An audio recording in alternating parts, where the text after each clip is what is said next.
stronger than it all.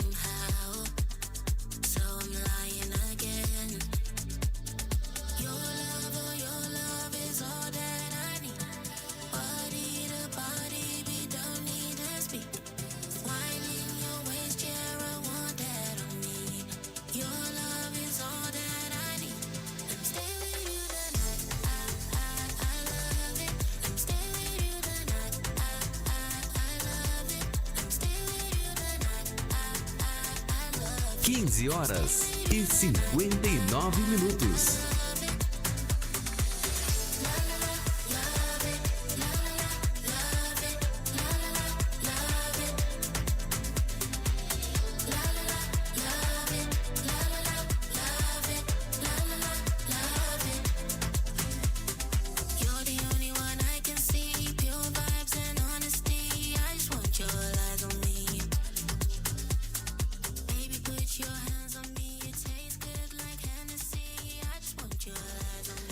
Atenção, regressamos em 1 minuto, por gentileza.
Feels like Sunday. I love it when the sun comes up. Get out of my way and get in the water. Ain't nobody ever seen a smile like the one on me. I love it when the sun goes up and you're by my side.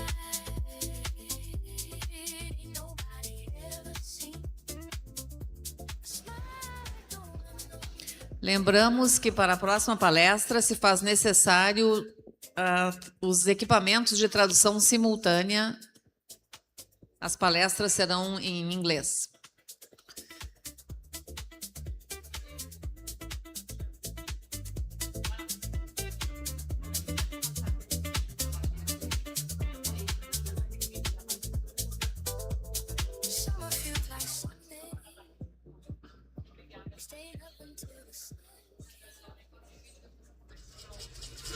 A Bahia não se explica, se sente. Está no vento que atravessa a Bahia de Todos os Santos, no balanço dos saveiros, na fé que sobe as ladeiras do Pelourinho e no jeito de um povo que transformou o encontro em identidade. Aqui nasceu um dos maiores caldeirões culturais do mundo, terra onde diferenças convivem, se misturam e criam algo único, onde muitas vozes aprendem a falar juntas.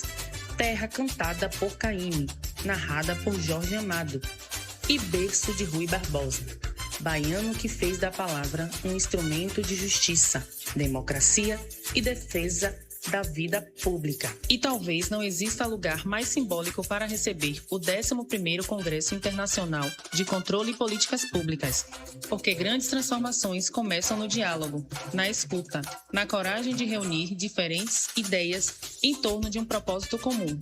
Em Salvador, tradição e futuro caminham lado a lado. E o mundo do controle público encontra uma cidade que sabe acolher, conectar e inspirar. Venha para a Bahia. Venha se inspirar onde o Brasil aprendeu a misturar culturas, ideias e sonhos. Venha pensar caminhos, construir pontes e participar da verdadeira mudança que transforma realidades e aproxima o futuro das pessoas. 11º Congresso Internacional de Controle e Políticas Públicas, Salvador, Bahia, onde o Brasil conversa com o mundo.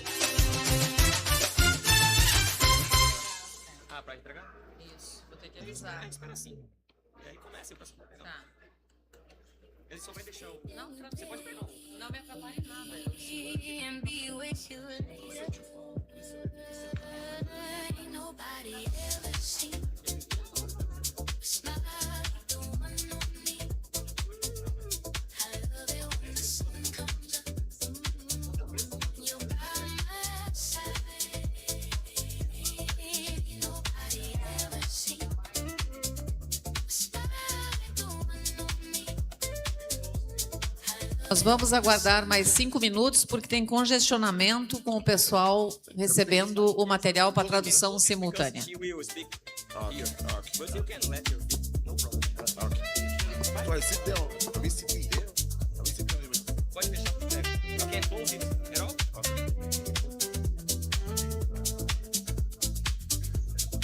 Ain't nobody ever seen a smile like the one on me. I love it when the sun comes up and you're by my side.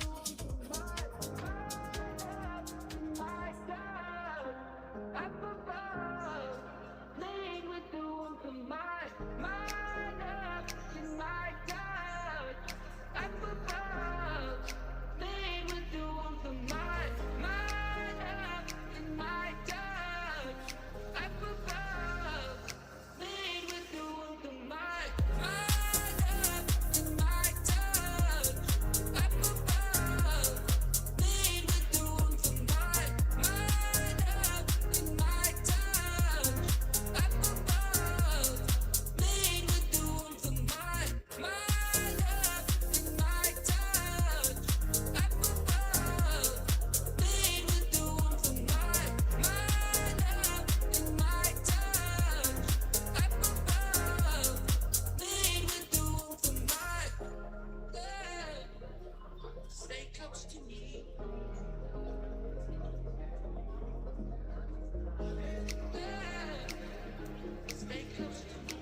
a type of alchemy. Introduce me to your best friend. I can come and start writing. A satellite and even that far. I kinda wonder where you are. Already know I can leave it alone. You're on my mind.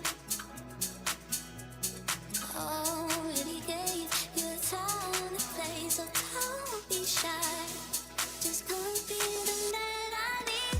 Tell me you got something to give. I want it. I kinda like it when you call me wonderful. Whatever type of talk it is, come on then. I gotta know you want to be the man I need. Talk to me, talk to me, talk to me. Be the man I need. Talk to me, talk to me, talk to me, talk to me. Like to think you feel the same way, but I can tell with you sometimes. So baby, let's get on the same page. Stop making me read between the lines. Already know I can leave it alone. You're on my mind. I already gave you the time and the place, so don't be shy. Just come be the man I need. Tell me you got something to give. I want it. I kinda like it when you call me wonderful. Whatever type of talk it is, come on then. I got to know you meant to be the man I need. Talk to me, talk to me, talk to me. Be the man I need. Talk to me, talk to me, talk to me, talk to me. Talk to me, talk to me. Be the man that I need, baby. Talk to me, be the man that I need. Talk to me, be the man that I need, baby. Talk to me, be the man that I need.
Nós reiniciamos com a informação de que tivemos pela manhã um público presencial de 185 pessoas e de 701 participantes de forma online.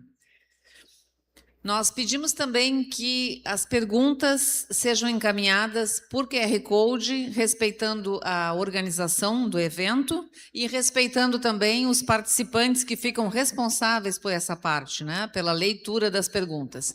Então, vamos manter sempre essa modalidade, enviar as perguntas por QR Code, que serão todas relacionadas pelo organizador. Na sequência, teremos uma palestra conjunta internacional com o tema As experiências das SAIs Quênia e Letônia no uso de Data Analytics e tecnologia em auditorias financeiras. Para mediar a palestra, convidamos o auditor de controle externo do Tribunal de Contas do município de São Paulo, Jorge de Carvalho. Jorge de Carvalho é auditor no Conselho de Auditores da Organização das Nações Unidas, atuando junto ao TCU, auditor de controle externo do Tribunal de Contas do município de São Paulo, contador graduado pela UNEB Bahia, pós-graduado em Gestão Pública Municipal também pela UNEB, contabilidade governamental pela Fundação Visconde de Cairu, e Direito Público e Controle Municipal pela Bahia, idealizador e responsável técnico do ENAF-TC, coautor de diversos livros de contabilidade e auditoria no setor público. Nós convidamos os palestrantes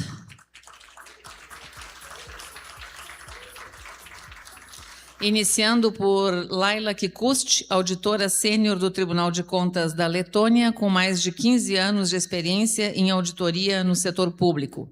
Realizou auditorias financeiras de conformidade e operacionais, incluindo trabalho nos setores de defesa e transporte. Nos últimos anos, tem se envolvido ativamente no desenvolvimento de metodologias de auditoria e atualmente trabalha no Departamento de Auditoria Financeira com foco na melhoria dos processos e metodologias de auditoria financeira. E convidamos, na sequência, Edi Waitico, diretor de Auditoria, Sistema de Asseguração e Ciência de Dados na Instituição Superior de Controle do Quênia, a SAI Quênia. Possui mestrado em Sistemas de Informação e bacharelado em Administração de Empresas. Também é contador público certificado do Quênia, Certified Data Privacy Solutions Engineer e Certified Information Systems Auditor. Conta com mais de 20 anos de experiência em análise de dados, auditoria de sistemas de informação, auditorias forenses e auditorias financeiras no setor público. Atua como instrutor em análise de dados e auditorias de sistemas de informação, além de ser revisor de garantia da qualidade em auditoria de sistemas de informação da AfroSai. Conduziu trabalhos de auditoria de alto nível nos setores de saúde, energia, educação, serviços financeiros, utilities e telecomunicações. Também realizou revisões de garantia da qualidade em auditorias de sistemas de informação em Uganda, Zâmbia, Sudão, Libéria e Ruanda, e treinamentos em análise de dados na África do Sul, Zimbábue, Moçambique e Eswatini. Em 2022, atuou como palestrante e moderador no tema Integração de Big Data na Auditoria do Setor Público, durante a 15ª Assembleia Geral da Organização Africana das Instituições Superiores de Controle, AfroSai. Edi Waitico demonstra grande entusiasmo por tomadas de decisão e auditorias orientadas por dados, estando atualmente focado em como integrar ciência de dados e Big Data às auditorias do setor público. Recentemente, liderou uma equipe no desenvolvimento de um modelo de inteligência artificial capaz de analisar demonstrações financeiras. Informamos aos participantes que o equipamento de tradução simultânea já está disponível, com todos os que conseguiram retirar. Após a exposição, teremos uma sessão de perguntas e respostas. E os interessados, como nós já falamos, deverão utilizar o QR Code disponibilizado no material. Passamos a palavra ao mediador, auditor de controle externo do Tribunal de Contas do município de São Paulo, Jorge de Carvalho, que proferirá sua fala também em inglês. Good afternoon, everyone. Just to confirm, can you hear me in Portuguese? For those that are using the device, okay? Everything's fine? Okay, it's working. So, let me stand up. It's a great pleasure to welcome you to this international session of the 4th ENAF-TC. dedicated to the experiences of the supreme audit institutions of Kenya and Latvia in the use of data analytics and technology in financial audits. In recent years, public sector auditing has been undergoing a significant transformation driven by digitalization, increasing data availability, automation tools, and the growing demand for more timely, reliable, and insightful audit conclusions. In this context, technology and data analytics are no longer optional instruments, but essential elements for enhancing audit quality, strengthening accountability, and improving the capacity of SAIs to identify risks, anomalies, and emerging trends. Today, we have the privilege of learning from two institutions that have been advancing innovative approaches in this field, sharing practical solutions, challenges, and lessons learned that may inspire audit institutions across different jurisdictions. Thank you so much, Laila and Eddie, for joining us at this fourth NFTC. Let's get started with the presentation of the Ative. So please, Laila, the floor is yours. Thank you.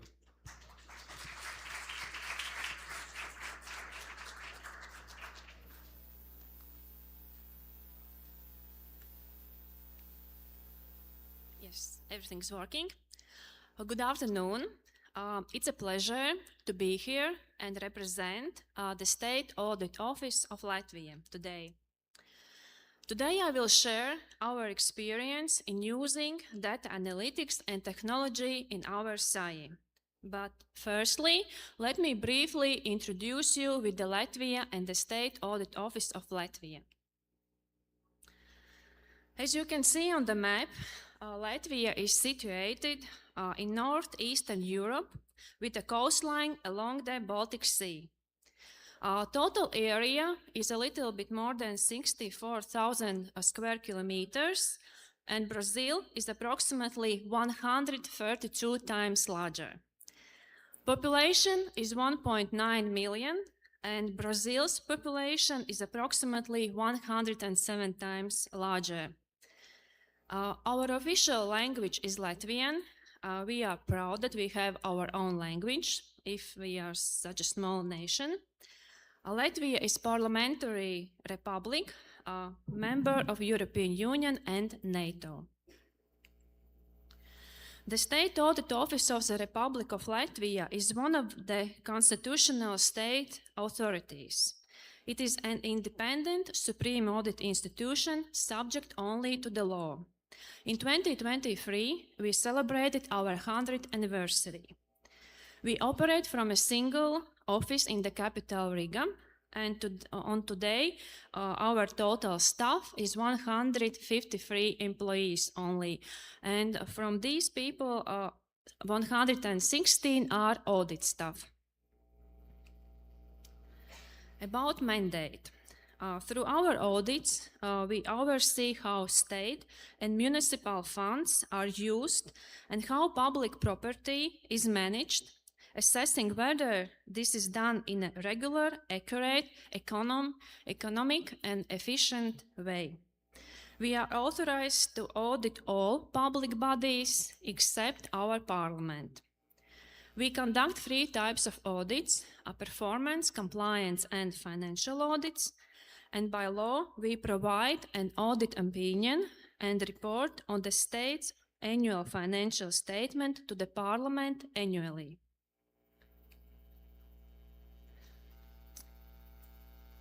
Until May 2025, financial audits were carried out by 13 sectors in our SAI each year. In May 2025, we carried out a significant reorganization and established a dedicated financial audit department, which consists of 3 sectors. This is the largest of our 6 departments, with a total of 34 staff, including the management.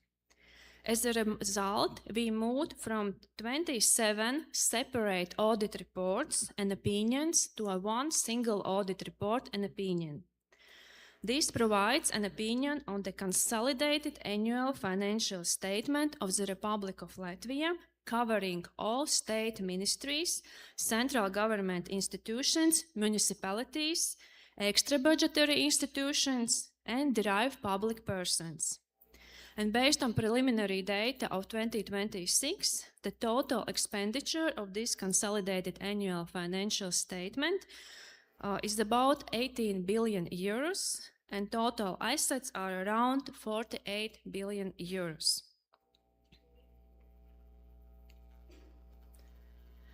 How were these changes carried out? The entire process of reorganization officially lasted from June 2022 to May 2025. Unofficially, it had started much earlier with the feasibility studies, discussions, and estimates. During this process, it was necessary to amend the law of the State Audit Office, followed by the corresponding changes to our internal regulations. Overall, two main areas required improvement. First, we had to change the audit approach, including revising our materiality and assurance level, as well as how we define the audit scope. And second, we optimized the whole audit process itself by centralizing audit steps and procedures as much as possible, standardizing audit programs, developing automated data analytics solutions, and implementing structural changes. And by May 2025, we implemented several measures to ensure a unified approach across the financial audit department. This included introducing a new audit process, standardizing 8 audit programs, and strengthening our use of data analytics by developing 8 internal and acquiring 3 external automated solutions. So, which automated solutions for data analysis do we use? So, as I mentioned, we developed 8 internal automated data solutions and acquired 3 external. In the next part, I will focus on internally developed solutions, but a little bit background information about Latvia. In Latvia, all public sector institutions use one accounting system, which is RVS Horizon.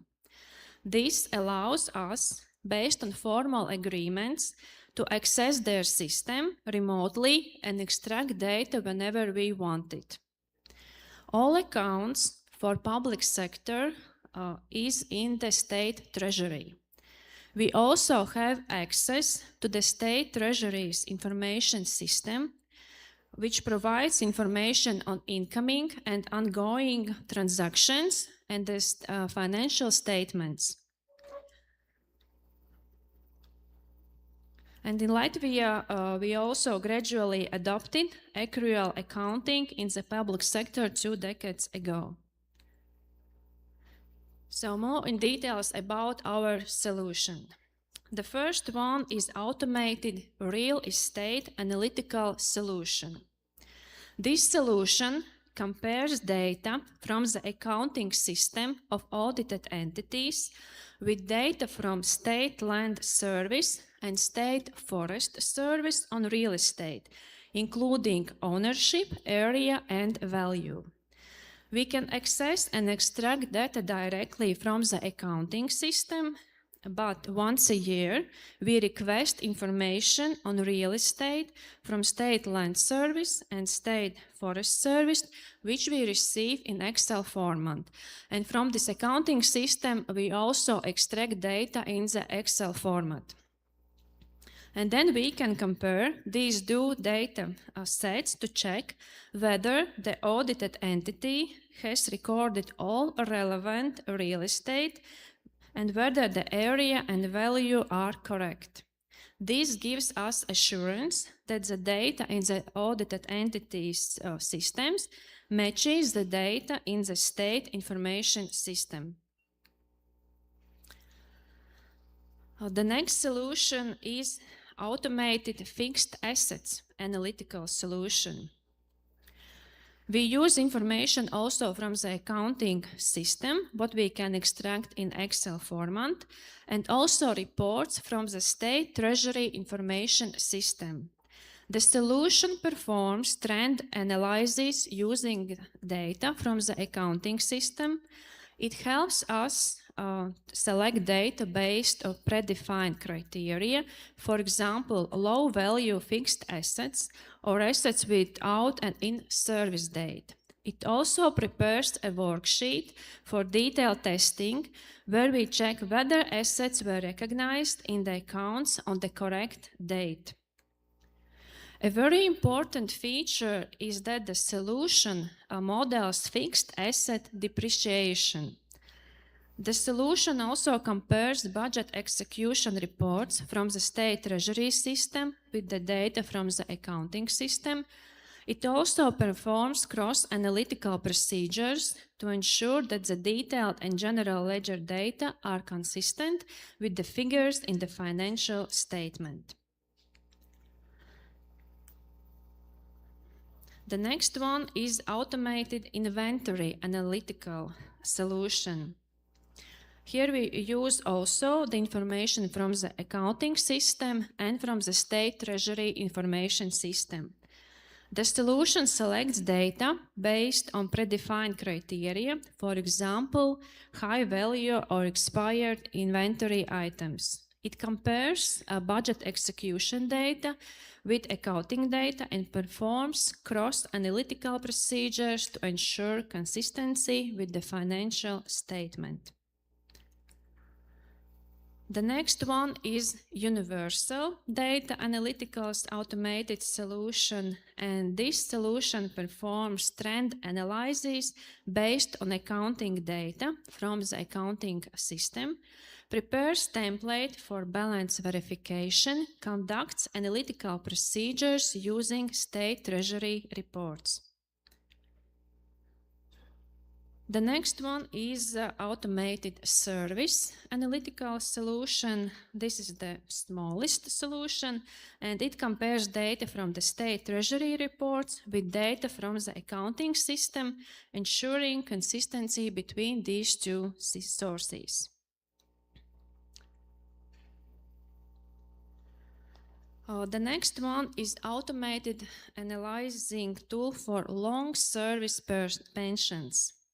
And this solution recalculates provisions for long service pensions for audited entities where applicable and checks compliance with relevant external regulations across different sectors.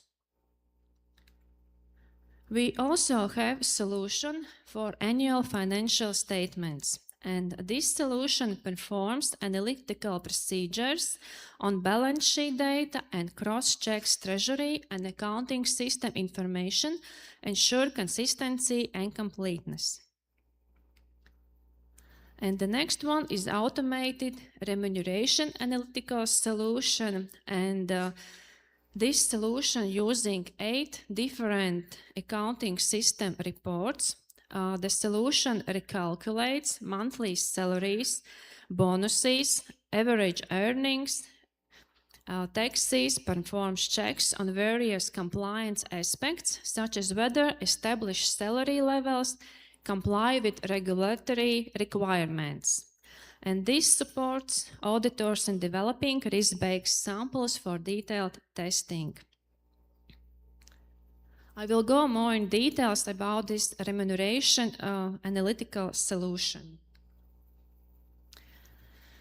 As I mentioned, this solution uses 8 different accounting system reports for this solution. This is one of the most complex solutions we have. It models the key steps of salary calculation, starting from the gross salary, including bonuses and allowances, then calculating social contributions and personal income tax base, Finally, it applies the tax rate and calculates the net salary. Salary calculations are strictly regulated by external laws.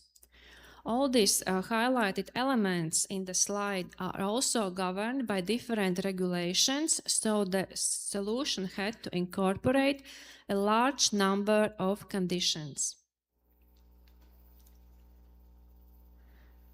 All our solutions, including this one, are Excel-based, and developing using this developer tab. All solutions are developed by IT auditors, not by financial auditors, but the idea for the solution comes from financial auditors, not from IT auditors. It's a teamwork. I want to show how it looks. This is how the first page for the solution looks. As you can see on the bottom, there are many worksheets where different results are generated. On the main page, there are three key sections. On the left, the import of reports from the accounting system. In the middle, the selection of data analysis criteria, and on the right, there is the button to start the data analysis. And before starting to using, auditor needs to ensure also that all relevant conditions set by law, such as rates, remains the same as the previous year. Here is an example of data received by auditors from this solution. As you can see in this step, the solution checks whether at least one part of annual leave consists of 2 consecutive calendar weeks. Here are some results that are showing no, so these cases need to be analyzed in more details. There is another example. At the top, you can see summarized final results, including the recalculated salary figures. These are the columns on the right side. And this allows us to identify whether our calculations differ from the accounting data. We can also see at which stage of the salary calculation the discrepancy occurs, and then analyze further in the corresponding worksheets. And this helps auditors to develop a risk-based sample for further testing.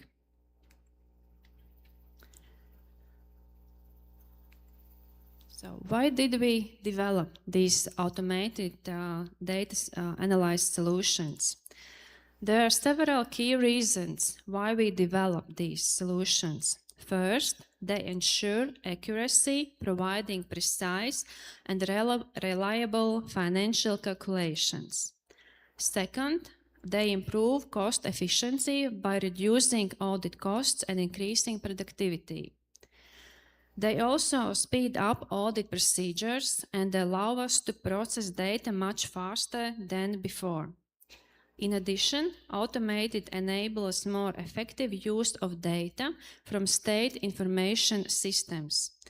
And using these automated procedures significantly reduce the time required compared to manual work. At the same time, we are able to analyze a much larger volume of data.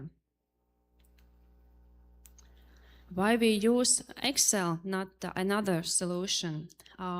Excel is user-friendly, requires minimal training, and the data is already available in this format. In contrast, tools like Python or SQL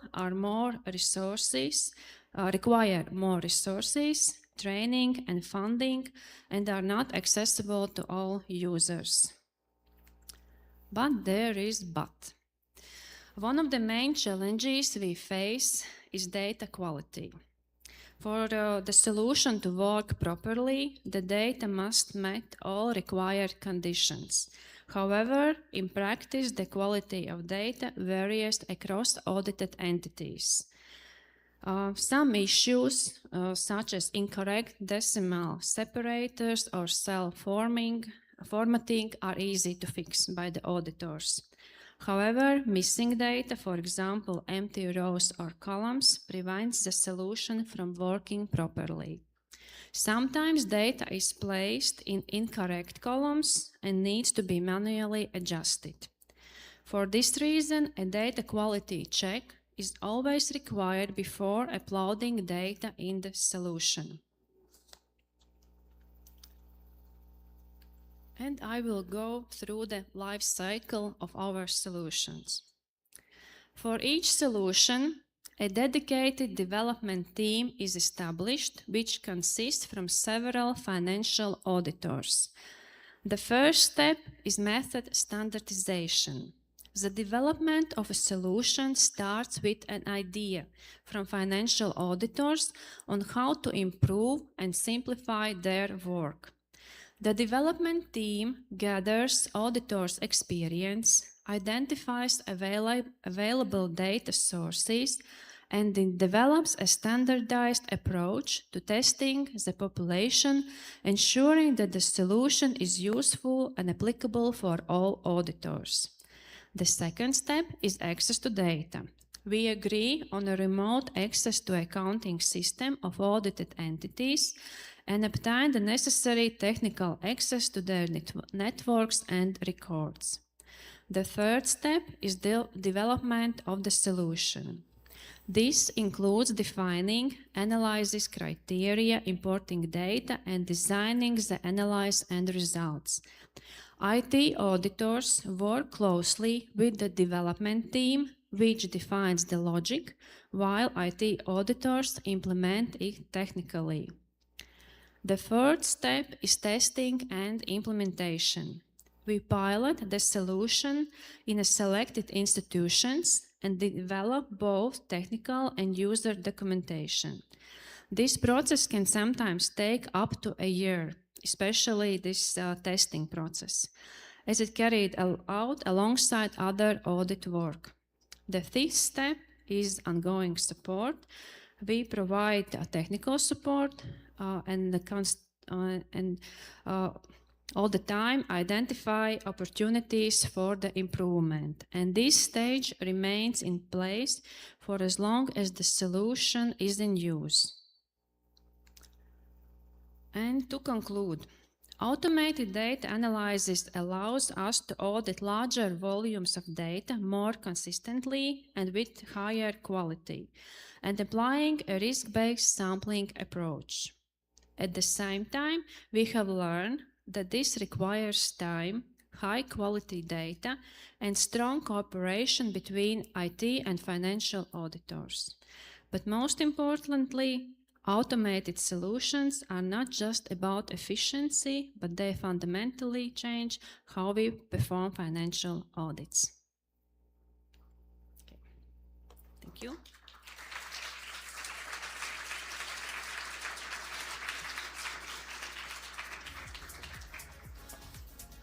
Thank you so much, Laila. It was such an enriching presentation. We will let questions for the end, so let's move forward with the presentation of Eddie. The next one, please, Eddie. Feel free, the floor is yours.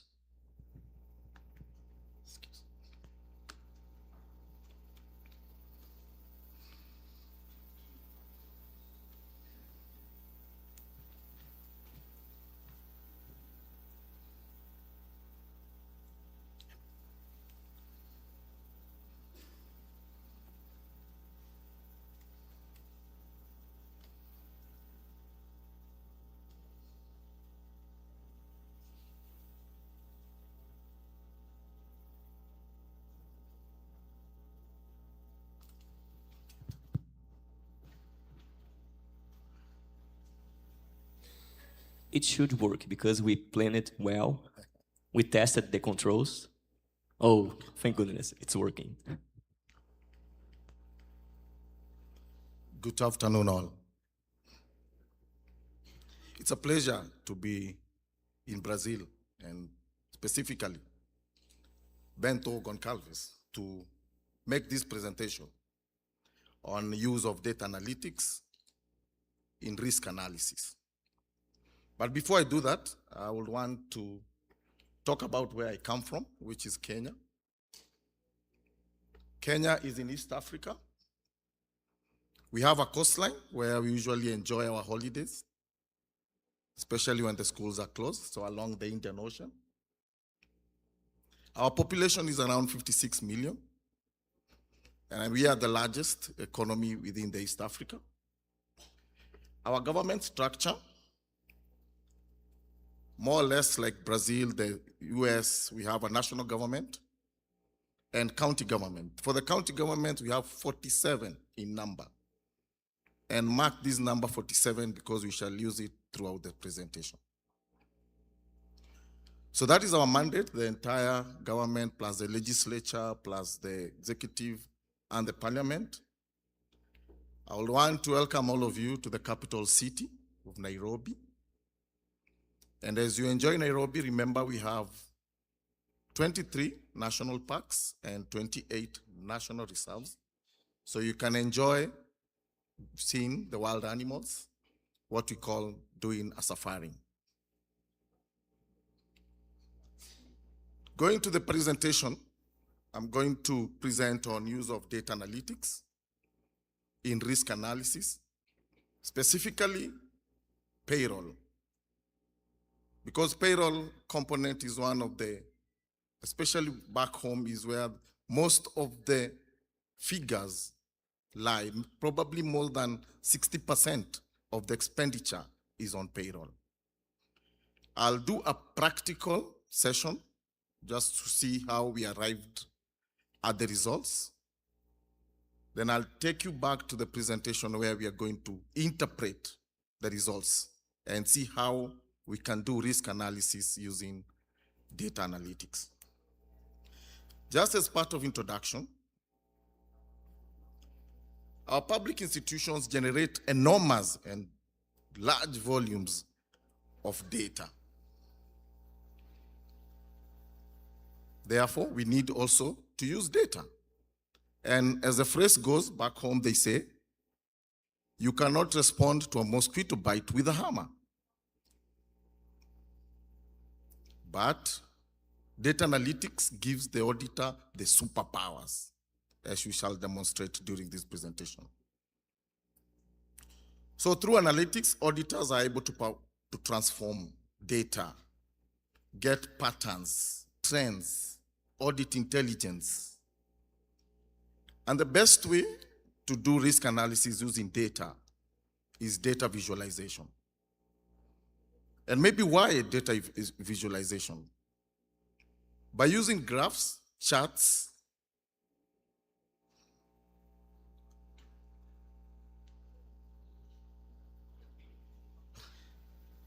you're able to identify the outliers quite fast, as we shall see during this presentation. As you agree with me, if you have tabular data, that is rows and columns of data, it hides a lot of anomalies when you look at it on the face of it. But data always has a story to tell. It is for us to tell that story. So in part of introduction, I'll say the value is not in collecting more data. It is transforming the data that you have into audit insight and audit insight into accountability. For our case study, we undertook an audit of payroll audit for the 47 entities. It was to be done for 3 years. And you're talking of over 235,000 employees with an annual payroll cost estimated at $1.5 billion and an estimate of raise 7.5 billion. So we are talking about so much amount of money and quite a lot of data. And our key problem during the planning was how can we categorize these 47 entities to understand the payroll risks at the planning stage. Because these 47 are geographically dispersed throughout the country, we needed a method to be able to see these 47 counties at a glance, which will assist us in allocating our resources, both the competency based on our competency of our staff and the financial resources that we have. So we used regression analysis, where it just tests the relationship. Y is a dependent variable. A is a constant. B is a coefficient of the independent variable X. What does this mean when it comes to payroll audit? It means the dependent variable is the total payroll cost. X is the number of staff. We only need those two variables to do our risk analysis. So with these two variables, which we can collect from our clients at the planning stage. And it is at this point I will move to Excel. Excuse me.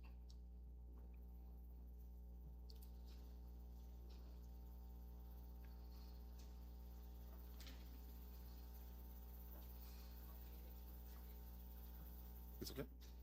You able to see it? Excel. Okay. For this, we have two variables. We have the number of staff. Excuse me. Are you able to see all of us?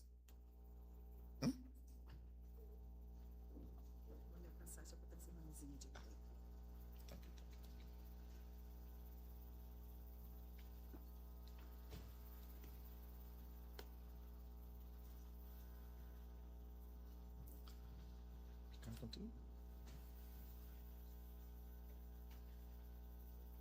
We need to see the Excel so that we can see the results. It is.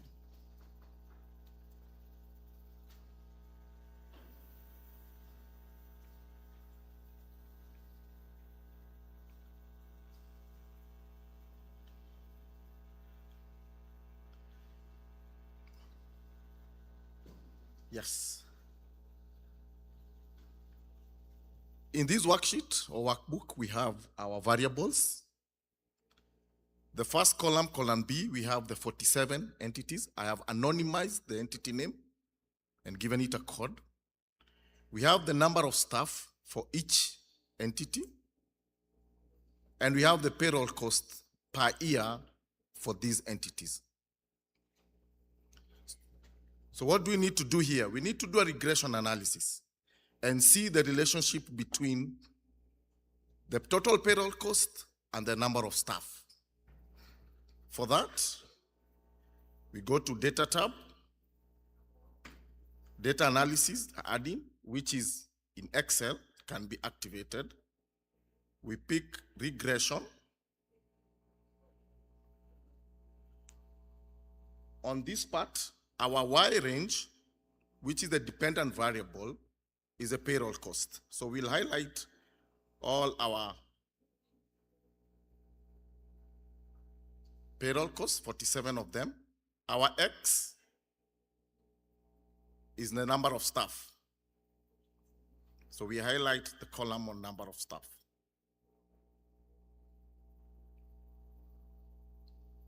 And because I said we need data visualization, we'll need a graph to depict these entities into data points. So I'll mark line fit plots. What it will do, it will generate another worksheet with details of our formula y is equals to a plus bx.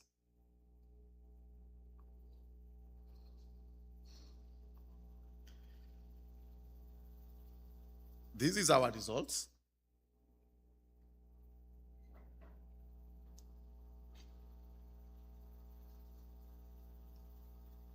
And I will highlight 3 areas. This part, which I'll put in green.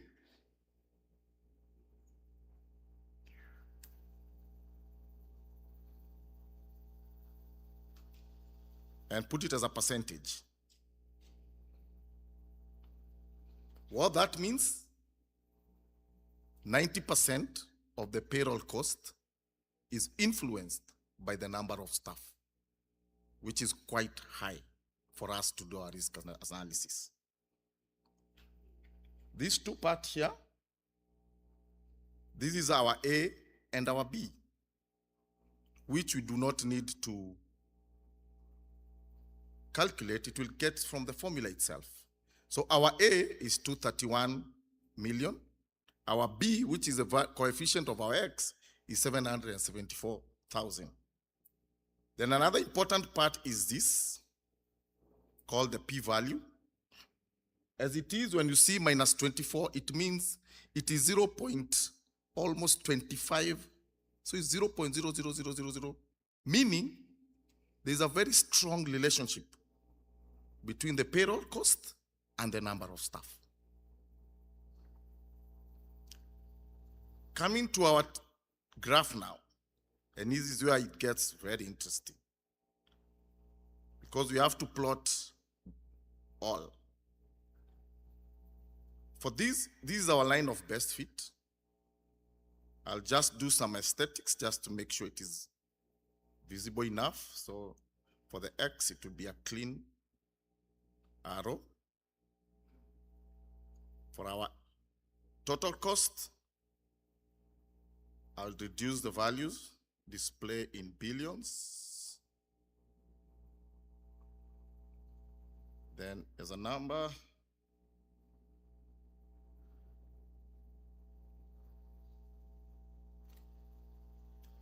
I use general.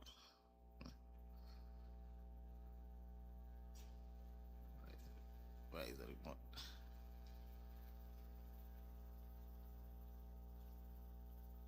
Yes. For our X, I want it to start at 1,000 so that it is pushed. Nope.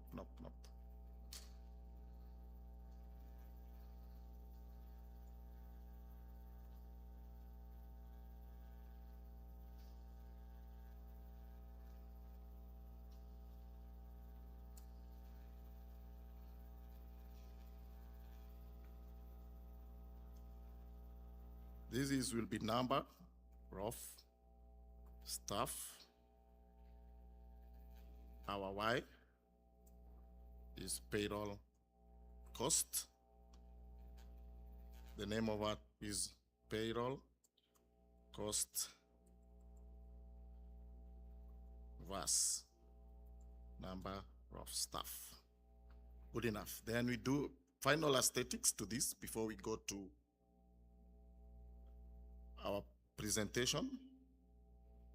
We put minor, and then we don't need this. That is how our graph looks like. For interpretation of these results, I will pick this graph and move to PowerPoint.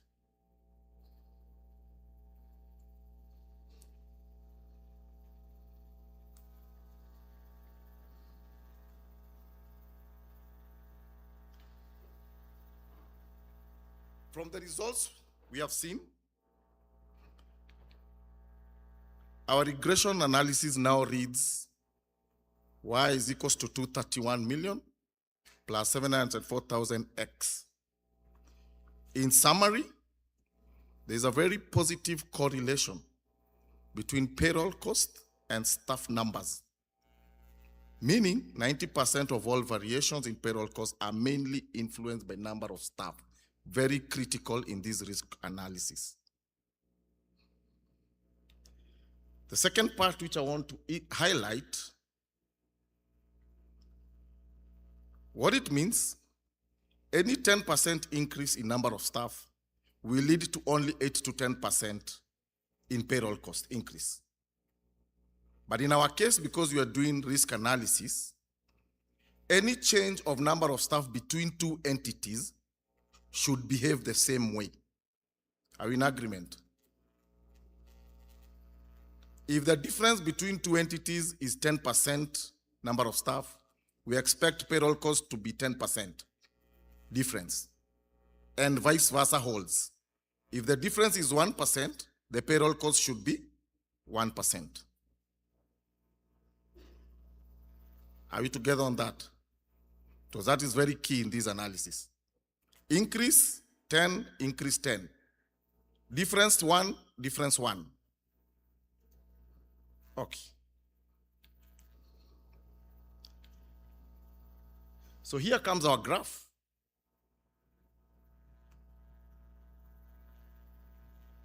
As it is, and I said, visualization tells a lot, and it gives the outliers immediately. Our first outlier is that data point. That data point has decided to be far from the others, meaning it has high number of staff and high payroll cost. That is our first outlier. Then now, within here, the data points that touch our line of best fit qualifies to be low risk, because a slight difference in payroll numbers is a slight difference in payroll cost. But it gets interesting, and I want us to zoom in. I will give 3 scenarios from this graph. The first scenario is those 2 entities.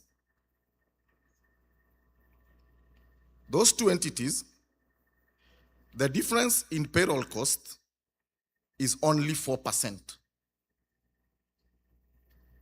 But the difference in the payroll cost is more than half.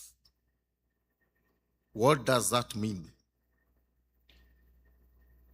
Because it goes against our model. If it increases by 10, cost should increase by 10. If it increases by 1, cost should increase by 1. But in this case, these 2 entities, it increases number of staff by 4%, but payroll cost increases by 51%. Second scenario, these 3 entities. These 3 entities, the difference in number of staff is only 1%. So if one entity has 100 staff, the other entity only has 101 staff. But the payroll costs increases between 20 and 45%.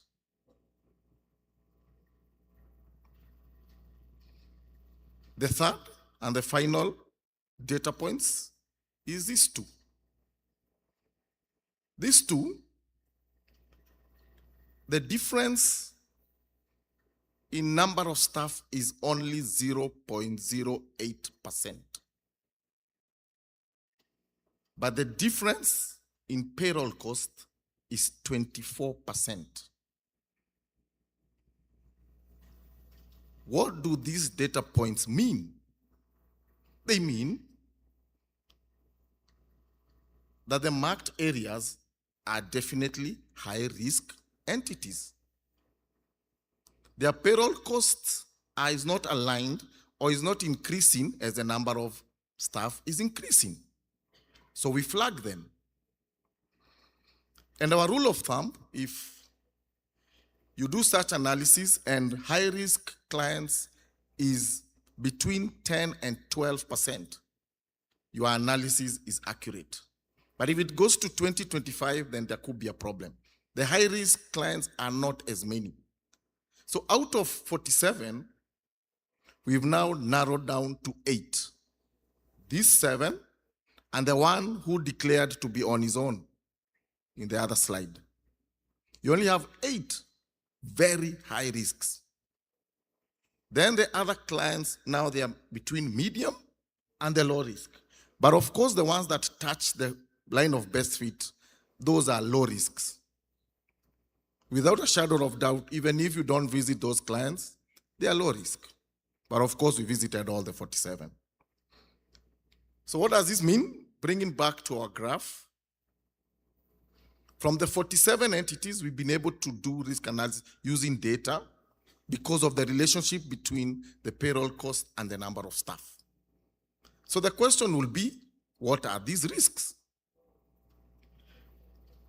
For the entities above the line, what we call overall payroll risks, it means the entities that are overpaying salaries and allowances, not as per the guidelines that have been provided by the government. There are entities who are misusing what we call salary arrears. Here you are given arrears for maybe a particular allowance, but they are misusing that particular because they are overpaying their salaries. Then there's a likelihood of staff who do not exist. We usually call them ghost staff. And also there's a likelihood of staff duplicated records. On the other side of the graph, if you have such a big number of employees, yet your payroll cost is low, there can only be one reason. Either you have non-payroll staff, because there's no way you can have over 7,000 employees and your payroll costs are low. And this is more so when you're using data from financial statements. If you get the number of staff and the total payroll costs from the financial statements, these are the kind of risks that you're able to find within the financial statements. So I'm sure the many questions from you is one, if these were the risks at the planning stage, did they materialize during execution? And the answer is yes. Why? For the excessive allowances, we were able to detect overpayments of over 21 million US dollars. For the existence of staff, we were able to sample staff, requested for them to appear before us physically. Out of this, 24% of those staff did not present themselves. And we could only be left with one conclusion: they do not exist. For the under payroll risks, we noted their entities. The reason why they have high number of staff is because they have what we call manual payrolls. Besides the main payroll, they have another payroll where they're doing their own costs. So in summary, before I conclude, these payroll analytics illustrate how data can transform large volumes of financial information into actionable audit intelligence, which will enable us as auditors, first, to identify the unusual patterns, to strengthen accountability because we can drive policy change. If at all there's a particular allowance that is being misused, we can drive the policy change. And of course, the importance to us is to focus our audit efforts where the risk is greatest. So in conclusion, I will leave you by saying, the future of financial audit is not auditing more data, it is using data more intelligence. Muito obrigado a todos.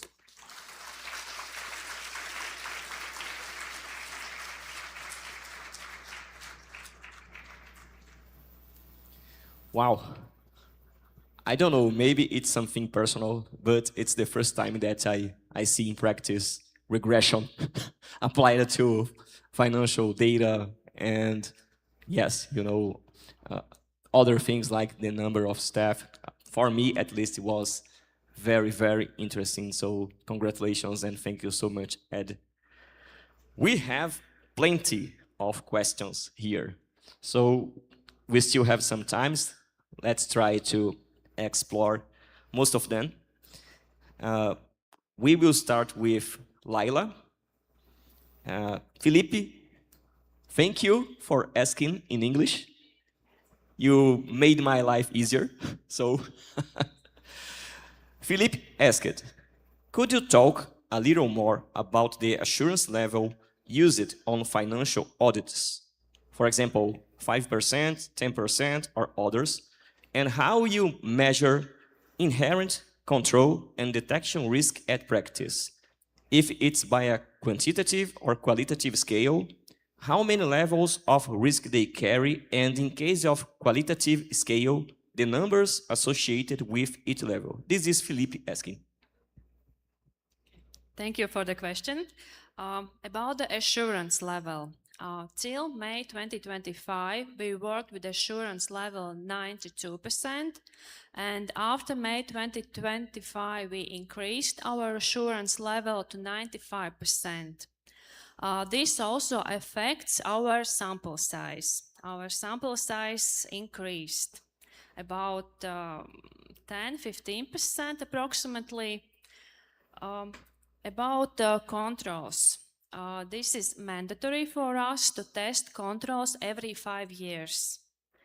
And the first time we use the risk assessment is to set which materiality level we will use. This is the first time we use risk assessment. And the others, these risks are like the conditions built in our sample formulas, how we set this sample size. There are a lot of formulas. If you are interested, you can afterwards come to me. I can get your email and then afterwards send you of how its formulas looks for us. I think I answered, yes? Thank you. Thank you, Laila. Thank you, Felipe. Now, a question for Eddie. Leandro Menezes, TC Paraná. Thank you for asking in English as well. So, Eddie,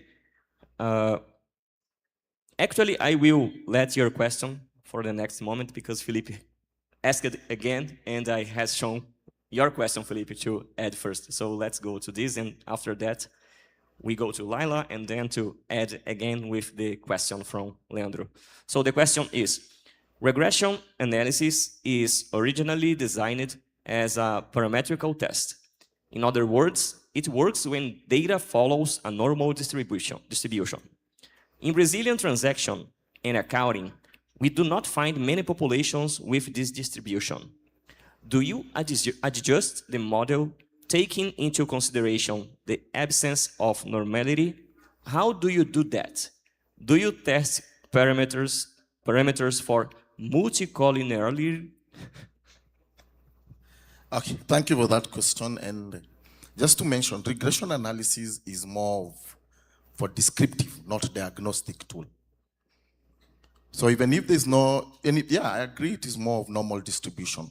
But again, if you adjust the variables too much, then it will lose the result. You will lose the result. The best way, and you see it, what I demonstrated, the first thing is to test the relationship between the variables. As simple as that. Just first of all, test the relationship, the way I did for payroll cost and number of staff. If it is not, if there's no linearity, there's no linear relationship between those two variables, then your results may be wrong. So I will not advocate for you to do any adjustments so that you don't lose the results. And just use regression more of descriptive rather than diagnostic. Thank you. Okay.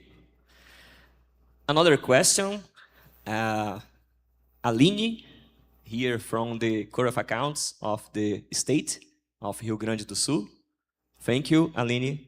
For Laila, the question is, what additional audit procedures are required when misstatements are identified in the audit of property, plant, and equipment, and what benefits are derived from performing such analysis? Laila, please.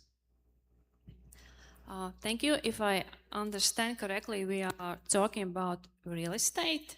Okay, thank you. If we see that there are some misstatements, then we have to find out, in our case, we compare two data, accounting system with the state information system.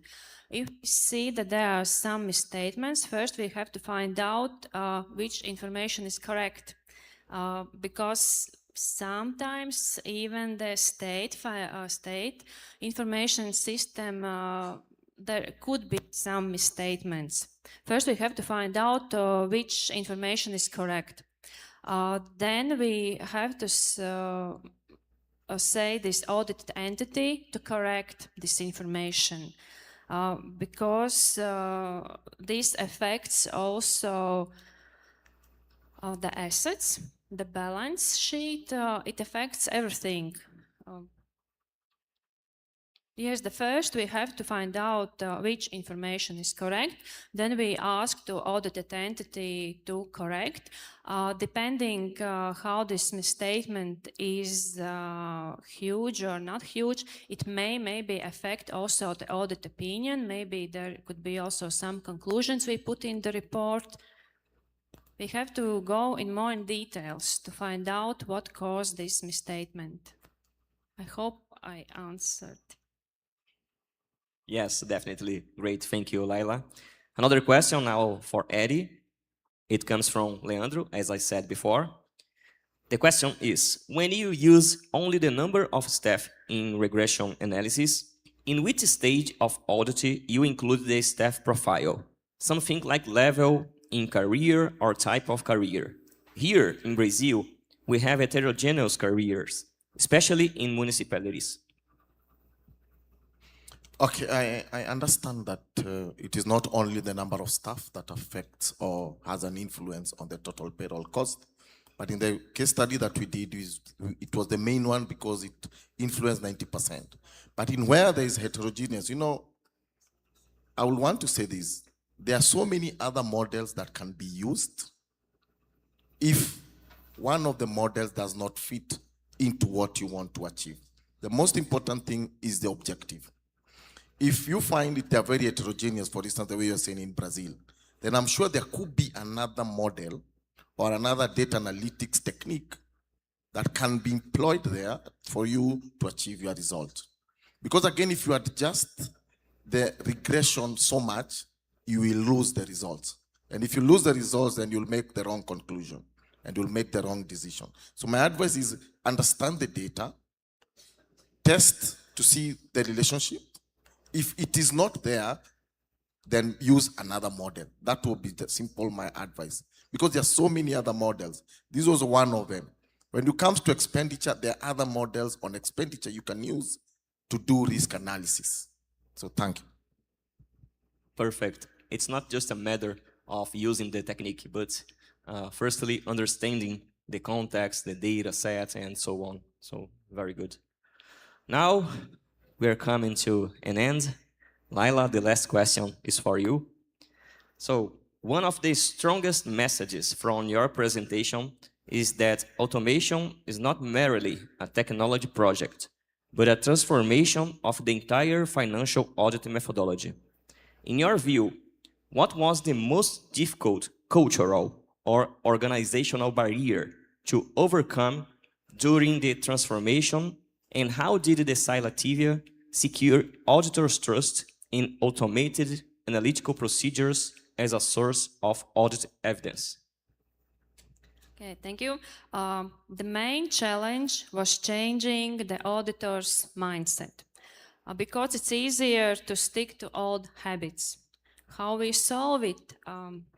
Some auditors were interested in this project and took part in this development team, developing these automated solutions. And because of that, they believe it in these solutions and starting more testing and using it in a daily work.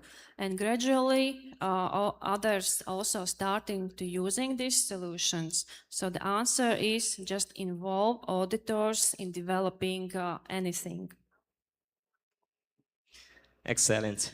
So, I'd like to say that it was a privilege having you here with us. I learned a lot with you. We know that the journey is not that easy. You both came from very distant countries from Brazil, but it was very worth for us, and we hope that you feel the same. So we are very grateful for your presence here. It's the first time that we have international speakers at the 4th NFTC, and I wish that we have another opportunity or other opportunities to have more and more collaboration, international collaboration, development, and so on. So once again, Thank you so much.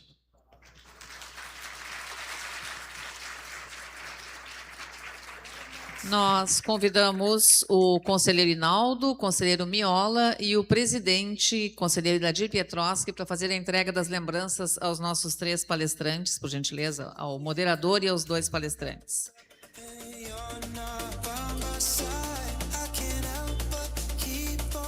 Chegamos ao final do primeiro dia de discussões do 4º ENAF TC, um dia de palestras e debates de alto nível. Estamos na expectativa pelo dia de amanhã. Relembramos aos participantes que iniciaremos os trabalhos às 9 horas de amanhã, terça-feira. Obrigada e um bom descanso a todos.